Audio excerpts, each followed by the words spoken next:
특히 부모님의 유언장이 자녀들 사이의 재산을 균등하게 분배하지 않을 때 유류분 제도와 관련하여 많은 혼란과 가족 간의 갈등이 발생할 수 있게 되는데요. 법은 자녀나 배우자 등의 유보된 목, 즉 유류분을 보장함으로써 그들을 보호합니다. 권리가 있더라도 유류분 권리를 잃으실 수 있는 특정 상황이 있습니다.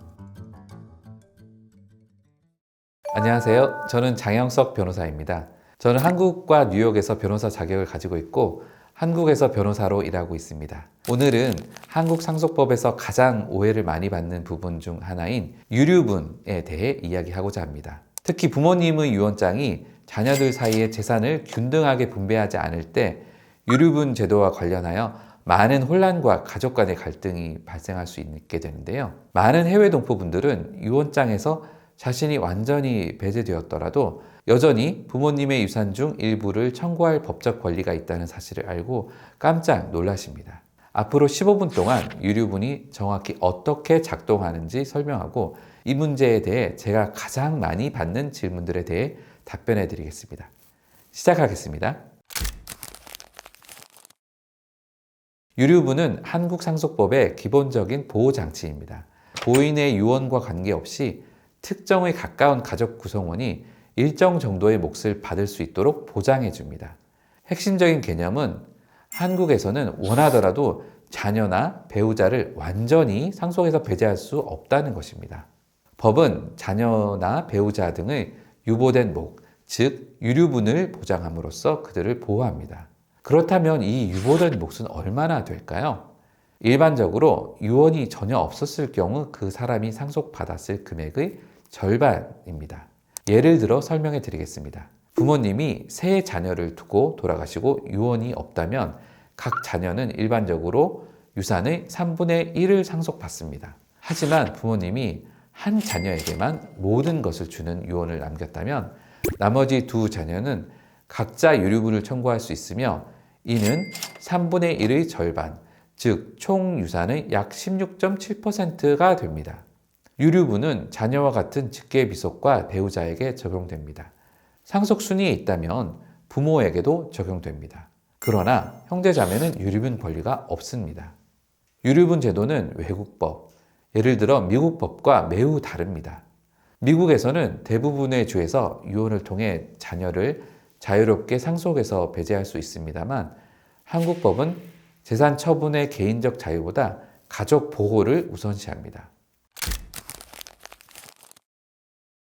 유언에서 배제되었거나 법적 권리보다 현저히 적게 받았을 때 유류분을 청구해야 합니다. 첫째, 부모님이 한 자녀에게 모든 것을 주고 여러분께는 아무것도 주지 않는 유언을 남긴 경우입니다. 제가 보는 가장 흔한 상황인데요. 아마도 형제분이 말년에 부모님을 돌봐드렸고 부모님이 여기 보답하고 싶으셨을 수도 있겠죠. 이해할 수 있는 일이지만 한국 법은 여전히 당신의 최소 지분에 대한 권리를 보호합니다. 둘째, 부모님이 재혼하여 새 배우자에게 모든 것을 남긴 경우입니다. 이것은 고인이 특히 인생 후반에 재혼했을 때 생각보다 자주 발생하는 일입니다. 배우자가 상속권을 가지고 있더라도 여러분은 여전히 유류분이 있습니다. 셋째, 부모님이 생전에 한 자녀에게 큰 증여를 하여 이제 유산이 거의 남아있지 않은 경우입니다. 한국 법은 유류분을 계산할 때 과거의 한 증여를 환수, 즉 찾아올 수 있도록 허용합니다. 이것에 대해서는 나중에 더 자세히 설명하겠습니다. 넷째, 부모님이 자산의 대부분을 자선단체나 종교단체에 남긴 경우입니다. 자선 목적의 기부는 훌륭한 일이지만 여러분의 유류분 권리를 없앨 수는 없습니다. 중요한 점이 있습니다. 유류분은 자동으로 받는 것이 아닙니다. 적극적으로 청구해야 합니다. 조치를 취하지 않으면 유언장은 그대로 집행됩니다. 많은 분들이 놓치는 중요한 포인트니 잊지 마세요. 기술적인 부분입니다만 단계별로 설명해 드리겠습니다. 첫째, 유류분 산정의 기초라고 불리는 것을 결정해야 합니다. 이것은 고인이 사망 시 소유한 모든 재산에 생전에 한 특정 증여를 더하고 부채를 뺀 것입니다. 증여의 경우 한국법은 특정 규칙이 있습니다. 사망 전 1년 이내에 한 증여는 항상 포함됩니다. 상속인에게 한 부분은 1년 전에 한 증여도 포함될 수 있습니다. 이것은 유류분을 피하기 위해 사망 전에 모든 자산을 증여하는 것을 방지합니다. 둘째, 유언이 없었다면 여러분이 상속받았을 금액을 계산합니다. 예를 들어 보겠습니다. 부모님이 10억 원의 자산과 세 자녀를 남기고 돌아가셨습니다. 유언이 없었다면 각 자녀는 약 3억 3,300만 원을 받았을 것입니다. 셋째, 유류분을 계산합니다. 우리 예에서 각 자녀의 유류분은 약 1억 6,700만 원이 됩니다. 넷째, 유언에 따라 실제로 받은 금액을 뺍니다. 유언으로 5천만 원을 받았다면 유류분으로 추가로 1억 1,700만 원을 청구할 수 있습니다. 유류분 계산을 복잡하게 만드는 부분이 있는데요. 바로 유산에 부동산, 사업지분 또는 기타 분할하기 어려운 자산이 포함되어 있는 경우입니다. 가치가 얼마라고 볼 것인지 다툼이 있을 수 있죠. 이 경우에는 전문가의 감정이 필요할 수 있습니다. 또한 일부 자녀가 부모님 생전에 상당한 증여를 받았을 때 계산이 더 복잡해집니다. 예를 들어 자녀가 주택계약금이나 사업자금을 받았다면 그러한 증여는 계산 기초에 추가될 수 있습니다. 한 가지 더 중요한 점은 유류분은 상속세가 납부되기 전 유산의 총 가치를 기준으로 계산된다는 것입니다. 이것은 세금 부담을 고려하기 전에 당신의 몫에 대한 권리가 있다는 의미입니다. 물론 유류분을 찾아와서 나의 상속분이 늘어난다면 그만큼 상속세를 더 내야 할 수도 있겠죠. 이것은 절대적으로 중요하며 많은 분들이 이 부분에서 권리를 잃어버리십니다. 상속 개시와 유류분이 침해되었다는 것을 안 날로부터 1년을 지키셔야 합니다. 보통은 유언장의 내용을 알게 된 날로부터 1년을 의미합니다. 그러나 그 밖의 절대적 기한도 있습니다. 바로 알게 된 시점과 관계없이 사망일로부터 10년이라는 기한입니다. 분명히 말씀드리지만 이러한 기한은 엄격하게 집행됩니다.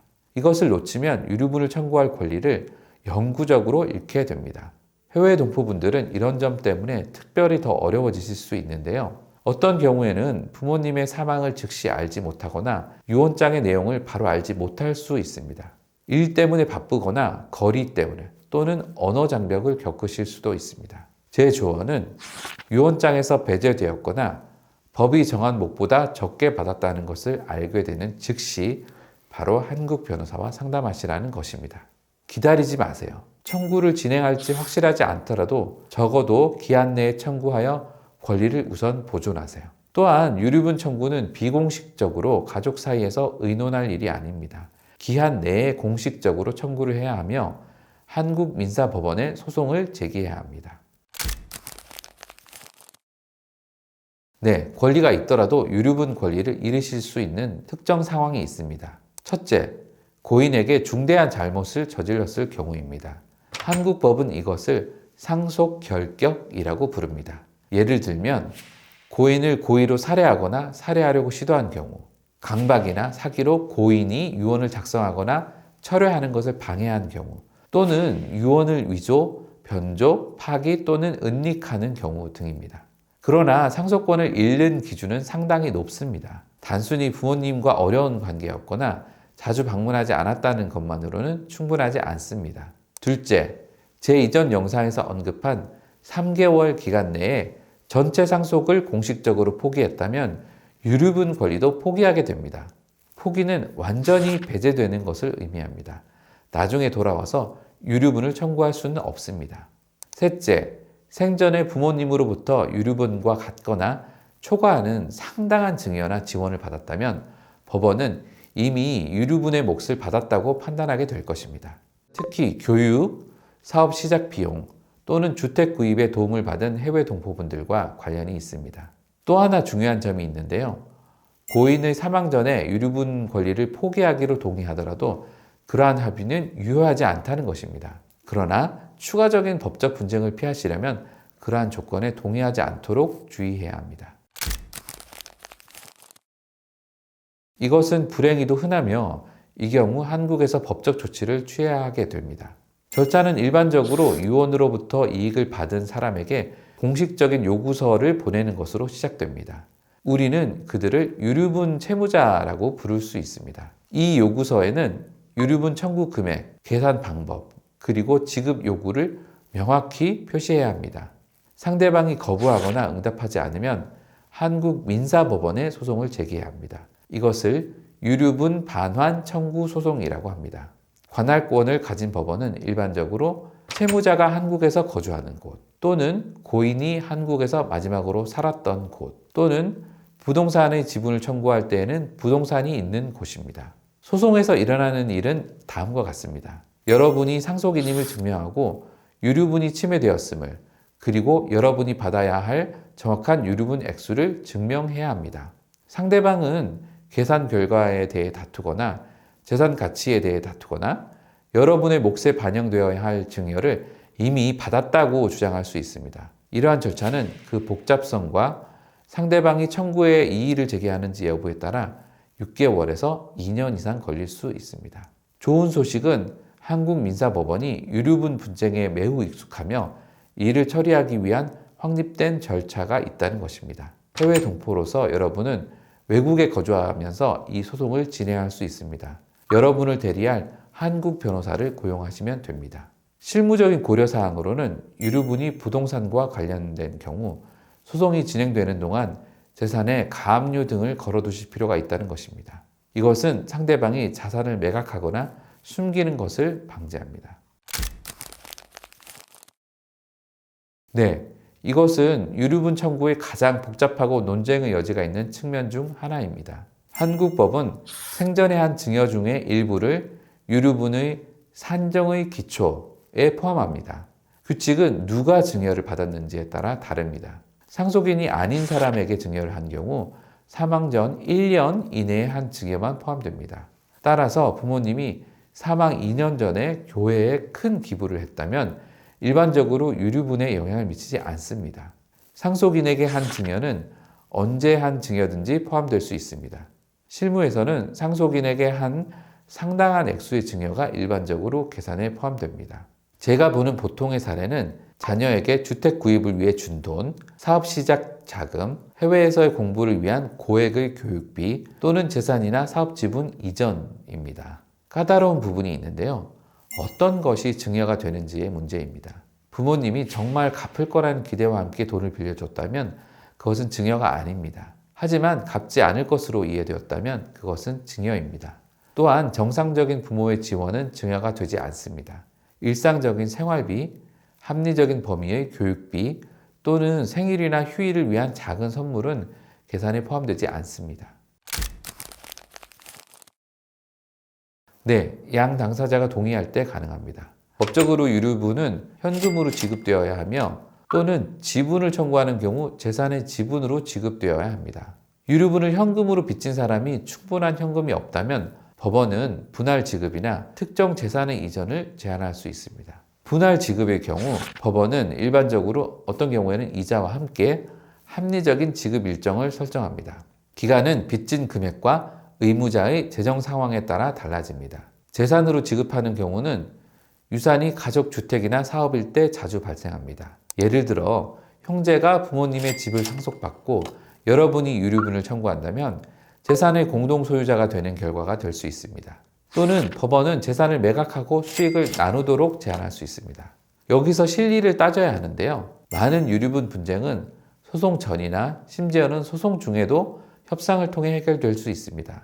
지금 바로 현금 지급을 받는 대신에 전체 유류분보다 적게 받는 데 동의할 수도 있고 재산에서 임대소득을 받는 것과 같은 창의적인 해결 방법을 마련할 수도 있습니다. 해외 동포에게 한국의 재산을 받는 것은 지속적인 의무를 발생시키는 일이기도 합니다. 재산세를 납부하고 자산을 관리하고 결국 보유할지 매각할지 결정해야 하기 때문입니다. 어떤 경우에는 전체 유류분을 위해 싸워서 실제로는 원하지도 않는 한국 재산을 소유하는 것보다 더 적은 현금 합의를 받는 것이 더 실용적일 수도 있습니다. 유류분에 대한 주요 요점을 정리하겠습니다. 첫째, 권리를 잘 아셔야 합니다. 유언장에서 배제되었다고 해서 부모님의 유산에 대한 청구권이 없는 것이 아닙니다. 유류분은 여러분을 보호하기 위해 존재합니다. 둘째, 신속하게 행동하세요. 1년 기한은 엄격하며 이것을 놓치면 권리를 영원히 잃게 됩니다. 셋째, 모든 것을 문서화하세요. 유류분을 청구해야 할 것 같다면 부모님의 자산, 부모님이 하신 증여, 그리고 당신과의 관계에 대한 모든 관련 문서를 모아두세요. 넷째, 가족에 미칠 영향을 고려하세요. 유류분 청구는 종종 가족 갈등을 만들거나 악화시킵니다. 때로는 추구할 가치가 있고 때로는 그냥 놓아주는 것이 낫습니다. 이것은 여러분만이 내릴 수 있는 개인적인 결정입니다. 마지막으로 전문적인 도움을 받으세요. 유류분 계산은 복잡하고 이해관계가 큽니다. 자격을 갖춘 한국 변호사가 권리와 선택사항을 이해하는 데 도움을 줄 수 있습니다. 유류분에 대한 이 설명이 도움이 되었기를 바랍니다. 여러분의 상황에 대한 구체적인 질문이 있다면 한국 변호사와 상담하십시오. 시청해 주셔서 감사합니다. 다음 영상에서 뵙겠습니다.